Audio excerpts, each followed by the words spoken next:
We were shocked to learn of the disaster at the Chernobyl nuclear power facility in Ukraine 34 years ago.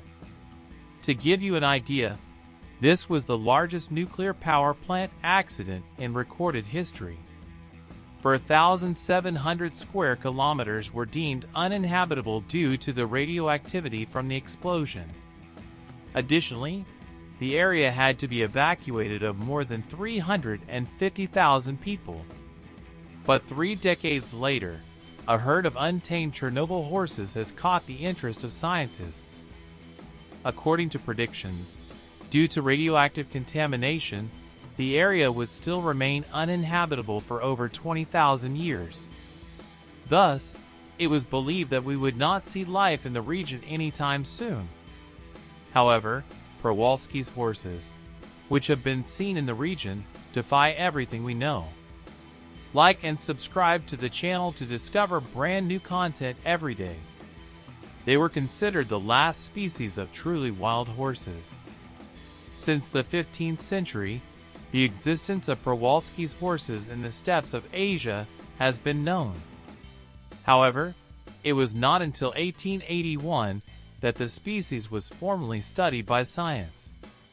This happened through a skull and skin collected by Russian Colonel Nikolai Przewalski. After that, the horses known as Taki, saints, in Mongolia were renamed Przewalski's horses, Equus Przewalski. For many decades, they were considered the last truly wild horse species in the world. However, recent studies have indicated that this species actually descends from the first horses domesticated by the Butai people in northern Kazakhstan 5,500 years ago. However, today, there are few of these animals, and to the surprise of the researchers, many are in Chernobyl. At the time of the accident at the nuclear power plant, there were no Przewalski horses in Chernobyl.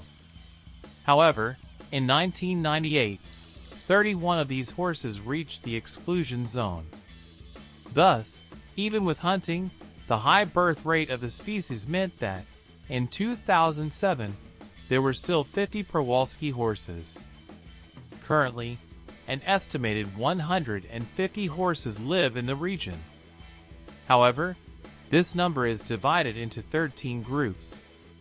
And how do the animals live in the region? In the absence of humans, the greater Chernobyl area has become a true haven for wildlife. And of course, this leads us to reflect on the impact of human presence on natural ecosystems. So, with no human activity nearby, even with radioactive contamination, the great fauna seems to thrive. Other areas affected by radioactive contamination, such as the Fukushima nuclear accident in Japan and the atomic bomb testing area in the Pacific atolls, also maintain a great diversity of wildlife. In this way, this information can reassess our predictions for the medium and long-term impact of radioactivity on the environment. In any case, we still need to better understand how wildlife works in areas with radioactive contamination. In fact, many questions still need to be answered. How do organisms living in Chernobyl deal with radiation? Does this exposure cause less damage?